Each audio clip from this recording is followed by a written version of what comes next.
Well, good morning or good afternoon or good evening, everybody. My name is Doug Finke. I'm with the Quantum Computing Report, and we have two great panelists here who can talk about quantum cryptography and communications. And I think you'll find it a very interesting session. We will be taking questions, so I would encourage you to enter any questions you have in the chat, and we'll try to answer them if we can. But I'll start and have each panelist introduce themselves, and we'll start with Dustin Moody, who's from the U.S. National Institute of Standards and Technology. And Dustin, maybe you could say a few words about yourself and what you're working on. Sure, thanks, Doug. So like he said, I work at NIST. At NIST, there's many things that we do there, a lot of very interesting, cool science things, but where I'm involved is we do standards for cryptography for the federal government, which we know that those get picked up by industry and other organizations around the world.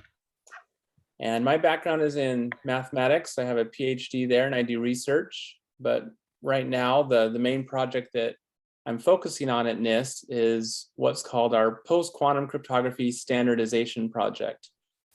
So that's a project that's been going for a few years. The thread is, of course, that if there's a large-scale quantum computer, it would be able to break some of the crypto systems that we use today. Namely, it would break public key crypto systems like RSA and elliptic curve crypto.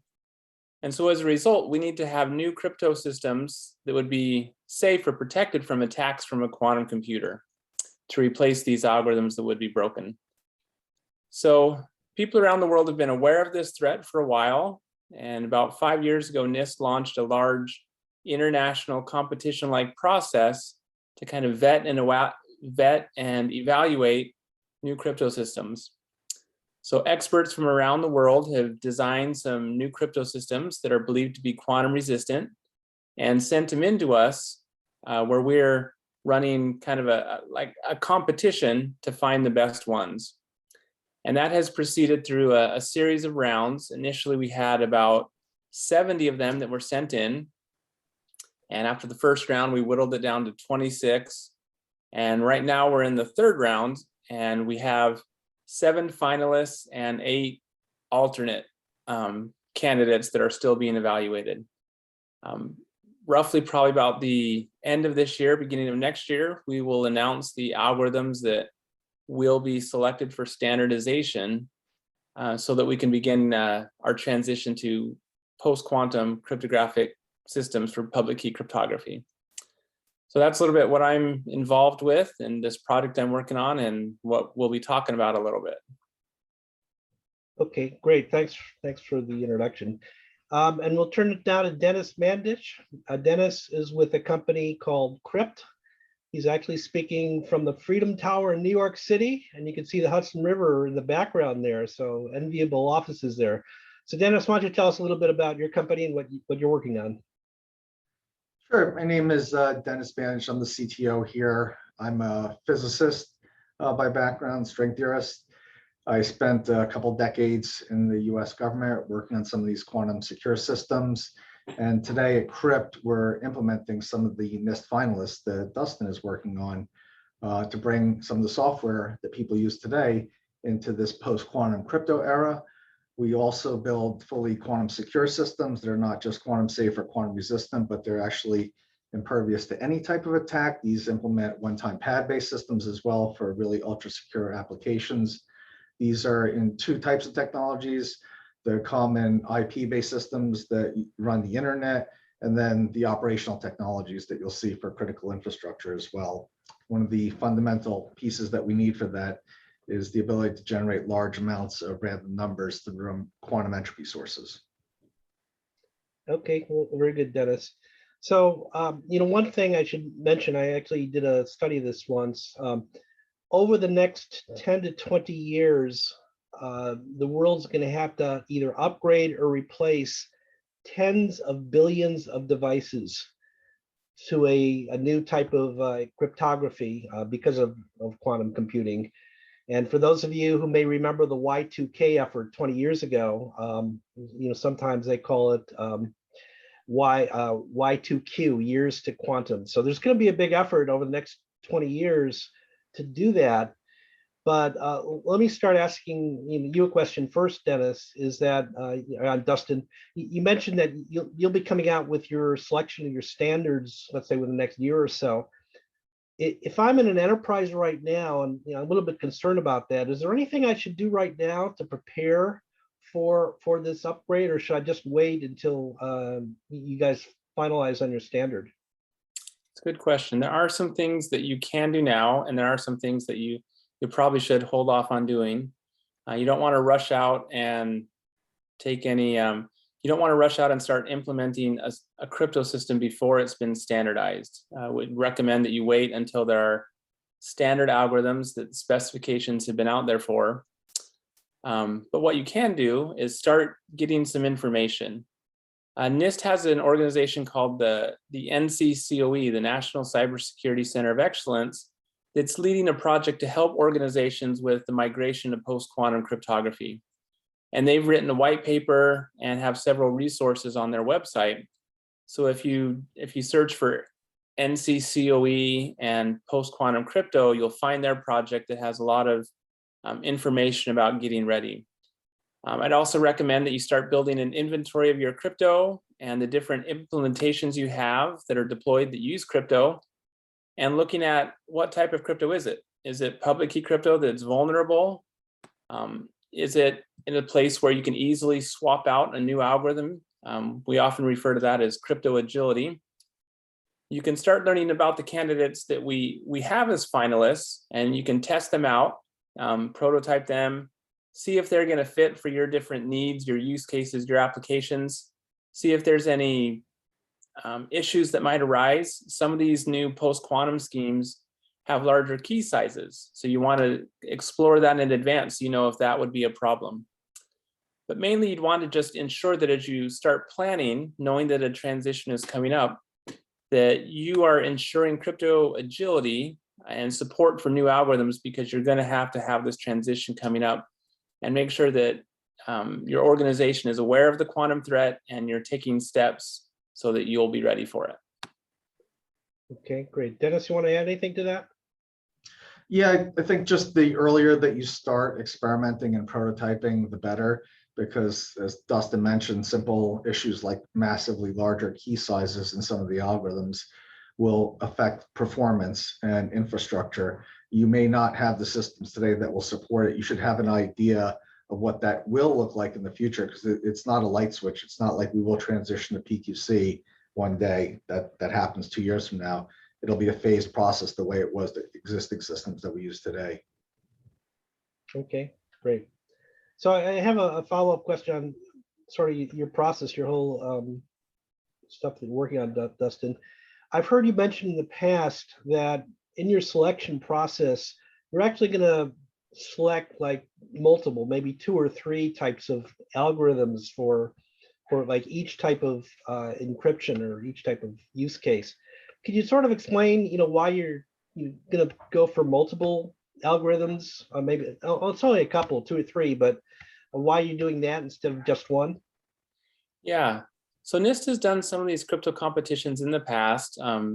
Long time ago, we did AES, and more recently we did the SHA-3 competition, and each of those did have one algorithm that was selected and standardized. This post-quantum crypto standardization project will be different, like you noted. We expect to have a few different algorithms, and let me explain why. First, there's 2 different public key crypto systems, crypto functionalities that we have standardized in regards to public key crypto. First is public key encryption or public key establishment, and then a second are digital signatures. So there's 2 different functionalities that we're looking for, and we need to have different algorithms for each one of them. Now, for each one of them, we expect to have more than one as well. So for encryption, a lot of these algorithms that are being looked at, this is still a fairly active research field, and we've been vetting them for a number of years, but we don't want to put all of our security eggs in one basket. Some of the most promising ones that we're looking at are based on what are called lattices. Well, it could be some, research breakthrough comes out in a few years that has some new unexpected attack and would mean that we would need to switch to something else. We want to have more than one crypto system standardized in case that happens. Another reason is that some of these post-quantum systems, their performance profile is a little bit higher than we're used to right now. They have larger keys. Some of them have different efficiency things, like maybe their key generation time is a little bit longer. Some of them have very large public keys, but small ciphertexts. Some of them have small public keys, but large signatures. So depending on your use case, maybe one of these algorithms would be better suited for what you're looking for. Maybe you need a really small signature. Well, there's a post-quantum algorithm that has that. But another use case might need a small public key, or maybe just a balanced public key and signature size. So both for performance reasons and for security reasons, we will standardize probably 2 or 3 algorithms for encryption as well as for digital signatures. Okay, great. And let me ask you a question, Denis. We've been talking so far about post-quantum cryptography, PQC, but there's actually 2 different approaches that people are talking about to develop quantum-resistant cryptography. There's the PQC, which is essentially a math and software-based approach, but there's also QKD, which stands for quantum key distribution, which uses quantum physics. And Denis, maybe you could explain perhaps your views in terms of where each of those techniques might be applicable, more applicable than the other. Sure, and full disclosure, I'm a physicist, so in physics we trust. QKD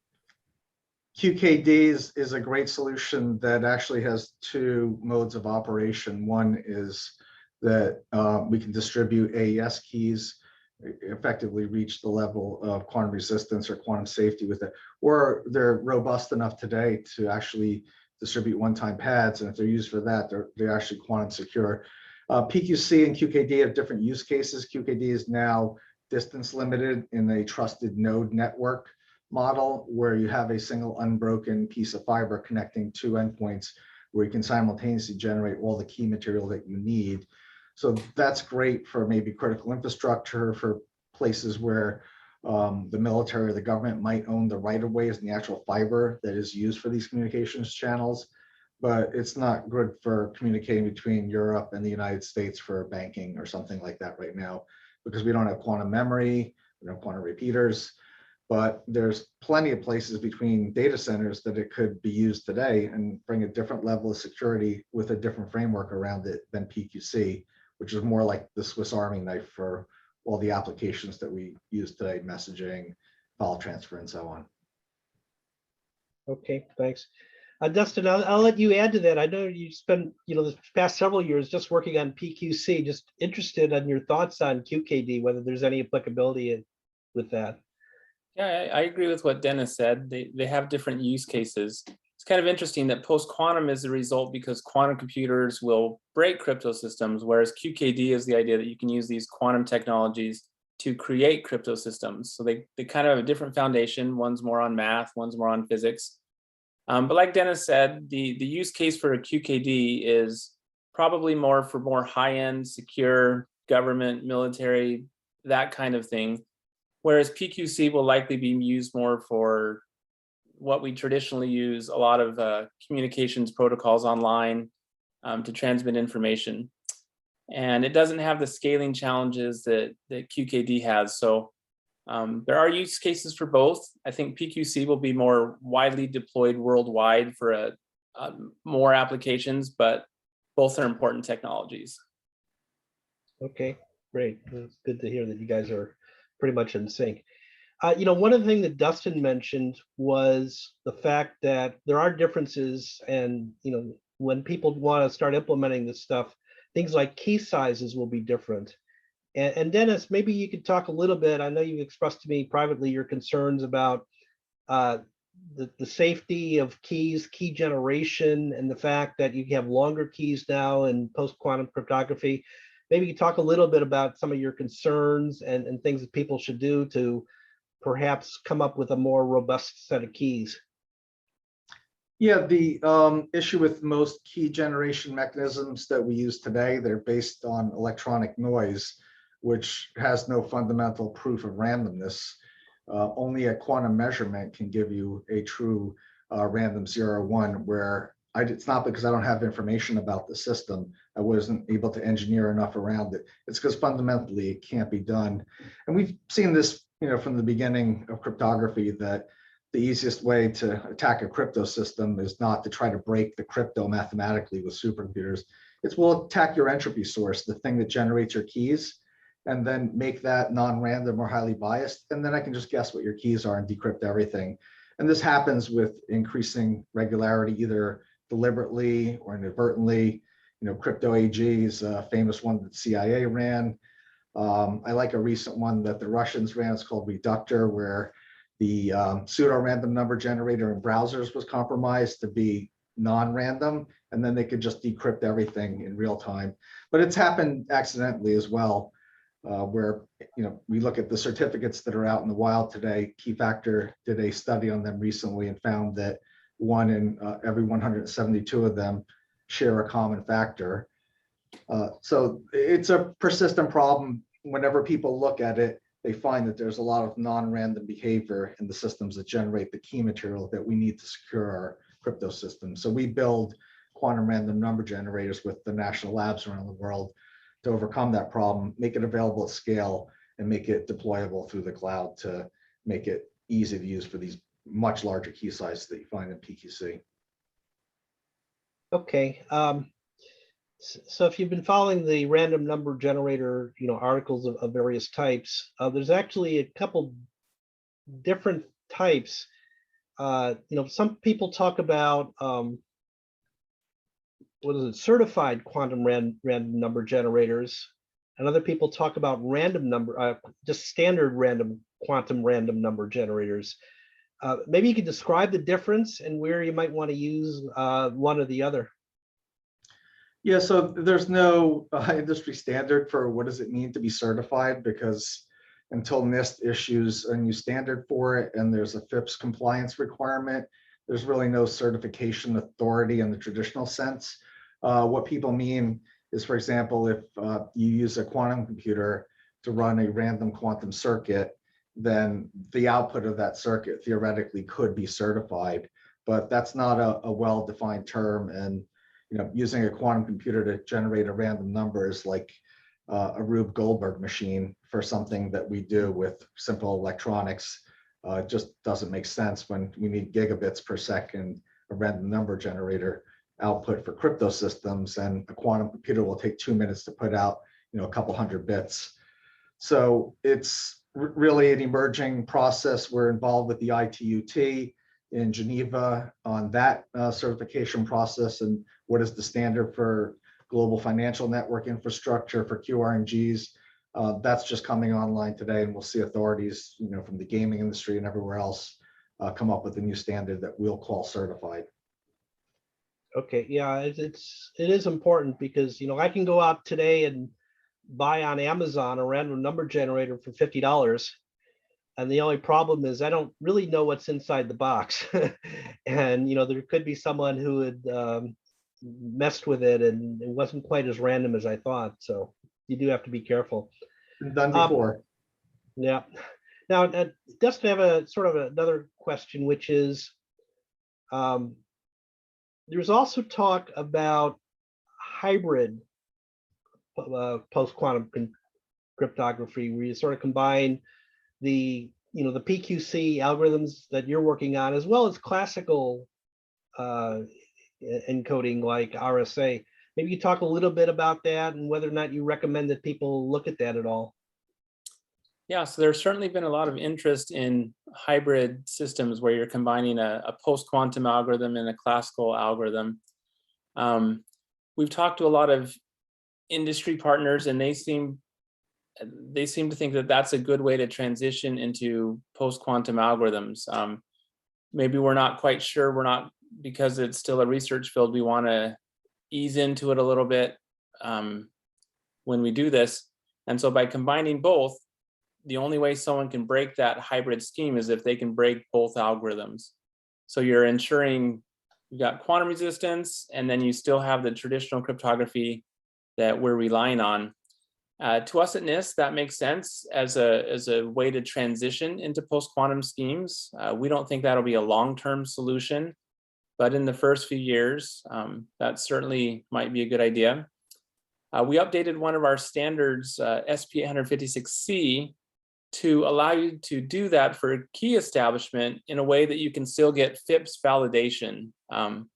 So the FIPS validation would only be speaking to the classical crypto system that's currently NIST approved. We don't yet have a post-quantum one approved, but we describe a way where basically you can concatenate the shared secret from a classical algorithm like RSA and a shared secret from your favorite post-quantum algorithm, and then you'll run that through a key derivation function, essentially making a hybrid scheme, and it can be FIPS validated.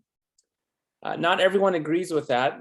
Recently, the NSA gave a talk at a workshop I was at, and they don't see hybrid as a good solution for them. So they plan on transitioning straight to post-quantum algorithms when they make their transition. Okay, very good. So let me just take a quick sidestep. We'll get back to cryptography, but cybersecurity has been in the news quite a bit lately. And since you guys are sort of at least involved in the periphery, besides the encryption aspect of it, are there other aspects that you are personally concerned about with regard to cybersecurity that you would recommend end users pay attention to? And I'll start with you, Denis. Yeah, we are close with some AI machine learning companies. And one of the issues that when looking for errors in whether it's random number generation or the software implementation of algorithms, looking for those flaws was largely a manual process before with regular computers. When you start combining the next generation of AI and machine learning with quantum computers to discover those flaws, they're probably far more ubiquitous than we know today. And that's a little bit scary because a lot of this data, we always talk about it's been harvested now, it'll be decrypted later. You might not have to decrypt it. You may just be able to unpack it some other way with these new tools that we're seeing come online. So I think the cybersecurity landscape is going to get a lot harder for a lot of companies. We're going to see a lot of these older technologies have critical flaws that have been implemented for years that we don't discover for 2 or 3 years. Okay, Dustin, or anything in specific that you're concerned about? Maybe I just add that we've learned that crypto transitions take a long time, and there's lots of unexpected problems that you encounter on the way. So as we start to transition, there's going to be things that we didn't think about. Something might not fit when we hoped it would. And like Denis said earlier, people aren't usually breaking the crypto algorithms. They're usually finding some vulnerability in the implementation. So I'm more worried about those sorts of issues rather than someone breaking the actual crypto system, but just making sure that the transition goes as smooth as possible. And for that, it takes a lot of people planning ahead. And we have a lot of people working on that, but we need more of that to go on so that everything will work out. Okay. So we're getting some questions from the audience, so let me turn to those right now. And the first one's really for you, Dustin. There's some discussion about what we'll call a round 4 of the NIST competition. Maybe you could talk a little bit about that and what you're looking to do right now with that. Okay, so we have finalists and we have alternate algorithms that we're evaluating. The finalists are the algorithms that we think at the end of the 3rd round would be ready for potential standardization if we select them, and that they would fit most use cases. They'd be good all-around algorithms. We also have some more alternate algorithms that we think need a little bit more time. So when we announce the first algorithms that we standardize, we also expect to name some of the alternates that we will continue to study in a 4th round of evaluation. And that way we will continue to have cryptographic diversity, where if we're relying on lattices for our main algorithm, some of these alternates are based on codes or are based on isogenies of elliptic curves.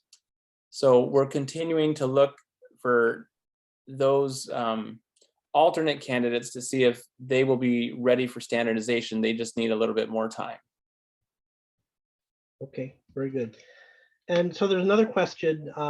You guys, have been doing this for many years. Various types of algorithms you've been standardized. And have you given any thoughts to, after you complete this, post PQC program, whether or not you would, what your next project will be, whether it will be QKD or anything else? Good question. I think the post-quantum thing is going to go on for a number of years, even after we get these first standards. Like I just said, we have a 4th round, and this is a pretty active field of research. So I think we'll be continually vetting new algorithms and seeing if we need to revise our standard because something better comes along, or if there's any attacks that show up that we need to adjust anything. There are other areas that are very interesting. NIST has projects involved with lightweight crypto, threshold crypto. We keep up with active research areas like fully homomorphic encryption. That's a very exciting area, and there have been some industry standardization starting to happen a little bit. And that's something I think could be very interesting for NIST to be more involved in as well. Okay.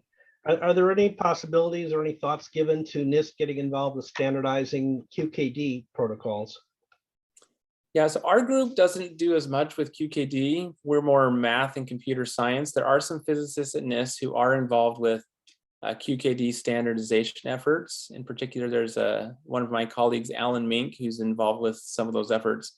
I don't know as much about that. I think NIST isn't putting as much resources right now into that. That could change in the future. Maybe Denis has more information on what he knows. Yeah, we're involved in 2 projects with QKD. One is obviously for quantum internet, where instead of transmitting digital data, we transmit qubits. Another one is with a government lab level QKD technology that we may combine with some of the crypto systems that we're using today in a hybrid environment. So you can use both in the different applications that are available to you. Okay. I don't think it'll be standardized, but that's just my personal I view. think there are some other groups that are looking at it, either IEEE or one of the groups, but I can't remember which one's looking at it offhand. I think ETSI, they're a European standards organization. They have some efforts as well. Okay.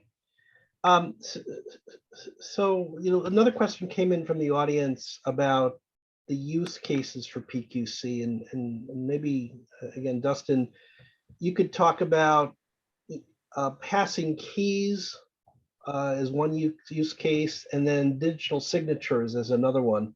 Maybe just explain that a little bit more for some of the folks in the audience. Sure. So public key cryptography, traditionally it gets used in the 2 functionalities that Doug was just mentioning. It can do encryption, but typically the way we see it done today is you will use public key encryption to create a shared key with whoever it is that you are communicating with. Maybe you're emailing a bank or going to a website and you've never established a shared key with the other party because you're 2 different people online. Well, you'll use public key cryptography to create a shared key in a way that nobody else could figure out what it is. And then once you have that shared key, you typically switch over to a symmetric key crypto system, such as the block cipher AES, which is a lot faster to encrypt your data with. So that's one of the uses, is for key establishment. The second one is for authentication, digital signatures. So if you want to authenticate that something came from you, you can use your private key to sign it, and then somebody else can take your public key and they can verify that you sent the message, that it wasn't altered, and it authenticates that just like a signature on a letter would do, but in a more electronic or digital fashion. So both those rely on public key cryptography. There are other types. There's symmetric key crypto, but post-quantum is more dealing with the public key cryptography. Okay, thanks. Another question in the audience is the quantum internet. You hear that a lot. And Denis, you believe in any of the technologies that either you're developing, either on the QKD or the PQC side, how that would relate to the quantum internet? Oh, absolutely. So there's, again, no standard answer for what the quantum internet is, but if we just go with the premise that it's the transmission of qubits over the internet instead of digital bits, then that'll be what connects the quantum computing infrastructure around the country and the world. So I can connect two quantum computers in two different data centers with a quantum channel and make one big quantum computer. But that same internet could also be used for transmitting crypto keys. Again, it'll be very slow, it'll be very expensive initially, but ultimately that takes away a lot of the security premise that we have to believe is behind the internet, which we know is not true. We know a lot of the data mining, a lot of the harvesting happens over these channels today. All that goes away with the truly quantum internet. There's ways to get around that today without using QKD, but it's a little bit harder and a little bit more expensive. Okay, great. So let me maybe last questions I'll ask has to deal with how do you guys personally manage your passwords for all the websites you log into? Do you use the same password at each site, or do you have a system? You don't have to tell us the passwords themselves, but maybe you can tell us a little bit about the systems you use to manage your password and keep them secure. And I'll start with you, Dustin. Good question. I myself use a password manager that generates pretty random passwords and it stores them. And I trust that enough that I feel fine doing it that way. If there's a site or something that I really want to be safe, then I'll probably write it down and stick it in my drawer. But okay. And how about you, Denis? I'm slightly more paranoid coming out of the government community, where any central repository of anything is an easy point of attack, even though they might be perfectly secure. So everything's written down in password books, and I have a different password, long password for every website. And I don't store anything on the computers. I actually have to memorize everything. You use pencil and paper? Yeah, it's I can send you one. Here's a password book and I see. Qrypt logo on. I actually write down some of my passwords too. Sometimes the old technology works the best. Do you use one of your random number generators to generate the passwords? Yes, and actually I have a presentation after this. I'm going to make it really easy for the harvesters and hackers. I posted all of my SSN and banking information with our crypto on our presentation. So I gave you the harvesting part. You just have to go out and break it now. I see. So you get your big bank account. Yeah. Okay. We need to wrap up in a couple minutes, but I'll give each of you maybe 2 or 3 minutes, maybe to give just a quick summary. If there's one thing that you would like the members of the audience to walk away with, one idea, what would you want them to remember, let's say a week from now after this conference? And again, Dustin, I'll let you go first. okay, thanks, Doug. What I'd want you to remember is that quantum computers will have a lot of great benefits for us. However, in cryptography, they also pose a threat. So I want to make sure you know that there is a threat from quantum computers to the crypto systems that we use today. NIST is in partner with other, the cryptographic community around the world is working on this, and we will very shortly have standards out for algorithms that will protect you. But you need to do some steps on your part to become aware of the threat and to start preparing to transition to these algorithms. So I'd encourage you to look at our NCCOE migration project, and it's got a lot of advice for you. Make sure there's someone in your organization who's tasked to be on top of this, to look at the crypto you're using and to make plans for the future to be crypto agile and keeping up with everything that's going on in this field. Okay, and Denis, your final thoughts? Yeah, so for that same paper that Dustin has done over there, we've done one at the Quantum Economic Development Consortium. It's just getting finished up for the same task, how to prepare, how to be crypto agile. I'll just caution that security is a moving target, and these cyber systems that we're using today will always evolve, and you have to be continuously within that flow, that state of flux, and not stagnant. And quantum is something we've not dealt with before. The threat will come at any time. We just don't know when it'll happen. So the best thing to do is start phasing in these new standardized algorithms that NIST is working on, which everyone is really thankful for, because they're a trusted authority to do that analysis and then to tell us all what to do and when. Okay, well, thanks. So since I'm the moderator, I can have the last word. So first of all, I want everyone in the audience to understand that this is going to be a big project.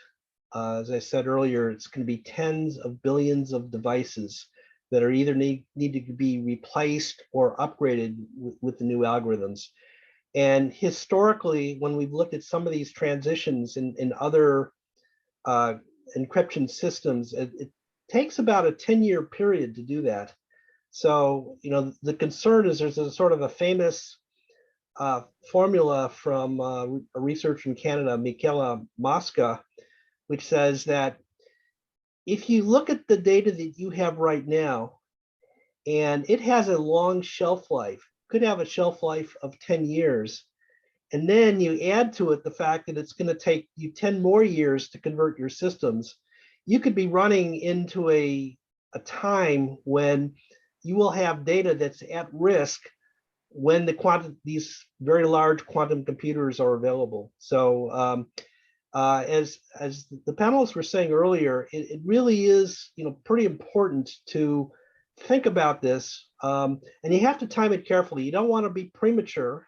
You don't want to necessarily jump immediately to an algorithm and then find out that NIST decided not to select that algorithm.